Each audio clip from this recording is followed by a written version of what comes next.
जिला पंचायत के चुनाव के लिए हमारे क्षेत्रीय अध्यक्ष चौधरी हसबीर सिंह जी और हम सब लोग यहाँ इसकी समीक्षा के लिए तैयारी के लिए आए। और अभी बैठक भी चल रही थी आपके से पहले कि किस तरह से चुनाव लड़ा जाए, अच्छे उम्मीदवार कैसे उतारे जाए और मेहनत से करके अपना सभी सीटें जिताने का काम करें। सभी लोग एकजुट होकर, हल्के फुल्के मतभेद भी अधिक हुए हैं, हालांकि यहाँ कोई मतभेद हमें नज़र नहीं आया। सब एकजुट है पार्टी के लोग और सब पूरी मेहनत से इस चुनाव में काम करना चाहते हैं। और जो पार्टी के वफादार लोग रहे, पहले से जो पार्टी में रहे, उन्हीं लोगों को चुनाव लड़ाया जाएगा। और क्षेत्रीय अध्यक्ष जी हमारे बीच बीच में आते रहेंगे और सभी इसमें मेहनत से चुनाव लड़ाया जाएगा। कितनी सीटों पर लड़ेंगे आप चुनाव? पूरी सभी सीटों पर चुनाव लड़ेंगे। 49 की 49 सीटें लड़ेंगे। हाँ, सभी सीटों पर चुनाव लड़ेगा। और अभी आपने मतभेद की बात कही थी, पार्टी में मतभेद वाली बात है कि ये जो मतभेद शब्द है ये तो आम बात है, मनभेद नहीं होना चाहिए। पार्टी में मनभेद नहीं है हमारी। तो अभी खुलकर सामने आया था ना, उसी संदर्भ में मैंने बात की। एक पत्रकार साहब पूछ रहे थे पहले से कि कोई बात प्रेस में चली गई, उनसे भी बात की जाएगी। उस बात की जानकारी क्षेत्रीय अध्यक्ष जी को भी नहीं। अगर इनको जानकारी होती, पहला कायदा यही है कि पहला पार्टी फोरम में बात की जाए और प्रेस में जाने से पहले प्रेस में तो जाना ही चाहिए। अपना हल्की सी भी कोई शिकायत है, आज दरअसल बर्दाश्त की अक्षमता कम होगी लोगों में। जो सिस्टम है, क्योंकि पार्टी इस समय उभार पर है, तो आप क्या मानते हैं कि ये चीज़ अनुशासनहीनता है? नहीं, यदि आप मानते हैं तो क्या कुछ कार्रवाई करें? नहीं, इतनी गंभीर समस्या नहीं है। कुछ बातें हो जाती हैं जो बैठ कर उनको अध्यक्ष जी से बात भी होगी उनकी फ़ोन से, अध्यक्ष जी ने बात कर ली। ऐसा कोई उनके अंदर भी ऐसा कोई वो नहीं है कि मनमुटाव की बात हो। कोई बात थी आ जाती है तो आदमी रख लेता है, नई जानकारी होती है धीरे धीरे। कैडर की बात यह है कि आदमी कुछ सबसे पहले अपने अध्यक्ष जी हैं इनसे बात कर लेते तो कोई बात ही नहीं आती।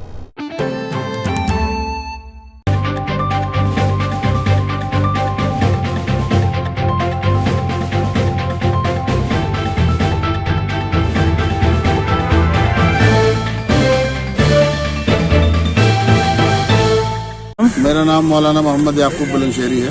आज किस मामले को लेकर आप यहाँ आए हैं? भाई मैं पिछले 2 साल होने वाले हैं, रोज़ाना यहाँ चक्कर लगा रहा हूँ। मेरी बेटी का एक दहेज उत्पीड़न और दामाद 3 साल से कतर में फ़रार है, उसका मुकदमा चल रहा है। और उसके आईओ जो हैं इंद्रजीत जी थाना मंडी से, वो उस मुकदमे में मुल्जिमान के साथ मिले हुए हैं और तकरीबन 2 साल होने वाले हैं।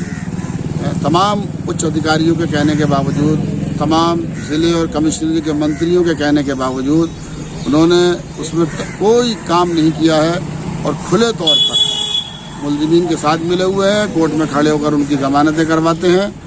और हत्ता कि ये पिछले महीने हाई कोर्ट का एक फ़ैसला आया है कि उसमें जो है मुल्जिम का बड़ा भाई, वो भी मुल्जिम है, वो आया हुआ है कतर से, उसका पासपोर्ट जमा करें और जो है पासपोर्ट जमा करने के साथ साथ उसे मुकदमे में सहयोग के लिए बराबर बुलाएं। लेकिन अब तक कोई दबाव वो क्या नाम है मुल्जिमीन पर बना नहीं रहे हैं। उसके लिए मैं कप्तान साहब से अभी मिला था और बार बार मिल रहा हूँ और कोशिश कर रहा हूँ कि मेरी बेटी को और उसका 3 साल का बच्चा है उसे इंसाफ मिले।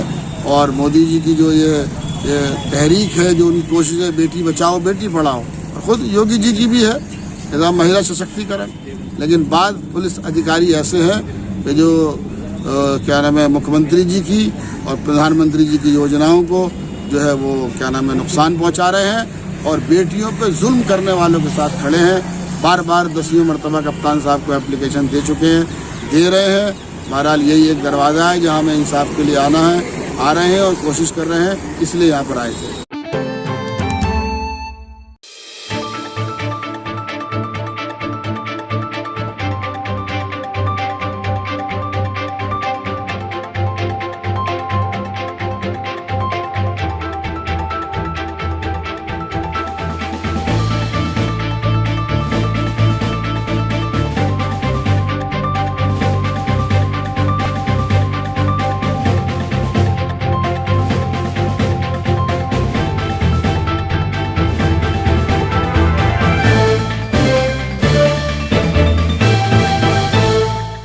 मेरा नाम रियाज राणा, मैं राष्ट्रीय सचिव हूँ, हरियाणा प्रभारी हूँ। आज हमने भारतीय किसान यूनियन बेदी के जिला अध्यक्ष तौहीद अली इनके द्वारा एक सिटी मजिस्ट्रेट द्वारा को एक ज्ञापन दिया है। ये ज्ञापन दिया हमने 3 काले कानून जो है ये वापस हो, MSP पर नए कानून बने और जो टोलों का सिलसिला चल रहा है किसानों के साथ जो बदसलूकी कर रहे हैं, इनकी अकल सही करी जाए प्रशासन द्वारा। अगर ये ऐसा नहीं हुआ तो हमारी मांग ये नहीं मानी गई तो हम टोल को उखाड़ कर फेंकने का काम करेंगे, चाहे उसके लिए हमें कुछ भी करना पड़े। बेदी से जिला अध्यक्ष तौहीद अली।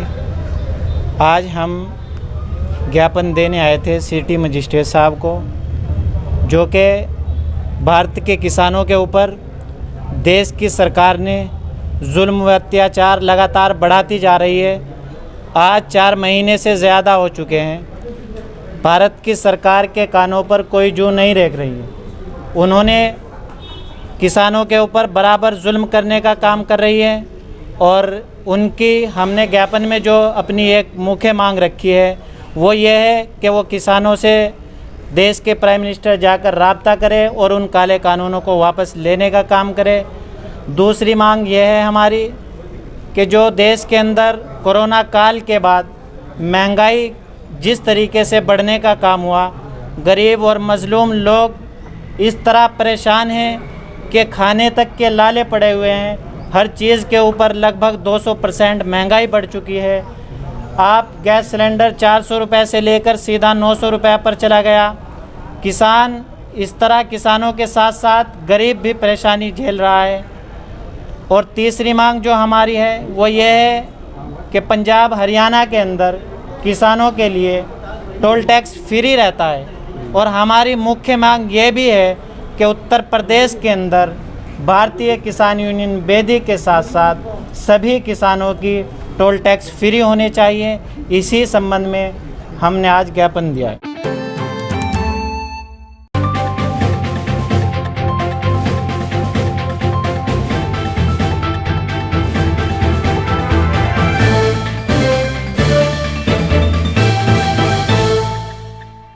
आज सहारनपुर उद्योग व्यापार प्रतिनिधि मंडल का एक प्रतिनिधि मंडल जिलाधिकारी महोदय की अनुपस्थिति में नगर मजिस्ट्रेट साहब से मिला था। पूरे भारत की बात छोड़कर अगर मैं विश्व की बात करता हूं तो जिस प्रकार कोरोना को परास्त करने में माननीय प्रधानमंत्री जी ने जो व्यवस्था बनाई गई, निसंदेह उसमें अभूतपूर्व सफलता मिली।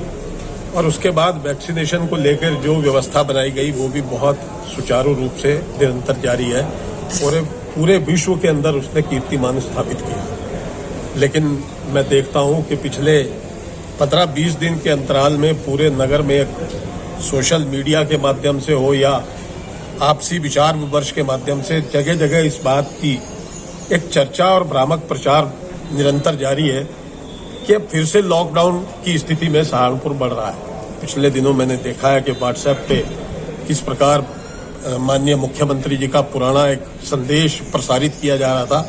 तो लोगों में जो भ्रांतियां इस बात को लेकर निरंतर जारी हैं, उस पे प्रशासनिक अधिकारियों के माध्यम से एक संदेश समाज के बीच में चला जाए और व्यापारियों के बीच में चला जाए कि लॉकडाउन की स्थिति में निसंदेह अगर लॉकडाउन की अवस्था बनती है तो उसको निरंतर जारी रखा जाएगा, उसके हमारा कोई हस्तक्षेप नहीं है। लेकिन जिस प्रकार का भ्रामक प्रचार हो रहा है उस पर प्रशासनिक अधिकारियों से उनके माध्यम से एक संदेश समाज के अंदर प्रसारित हो कि अभी ऐसी कोई केंद्र या प्रदेश की योजना है तो और नहीं है तो उसकी बिल्कुल स्पष्टतः घोषणा हो, ताकि जो एक भ्रामक स्थिति है उस पर विराम लगाया जा सके। मैं समझता हूँ कोरोना काल का पिछला जो 1 वर्ष बीता है, व्यापारी विपरीत परिस्थितियों में अपने व्यापार को संचालित कर रहा था। निसंदेह बहुत आर्थिक नुकसान की तरफ उसने अपना आकलन करते हुए एक पॉजिटिव नजरिए से आगे बढ़ने का प्रयास कर रहा है।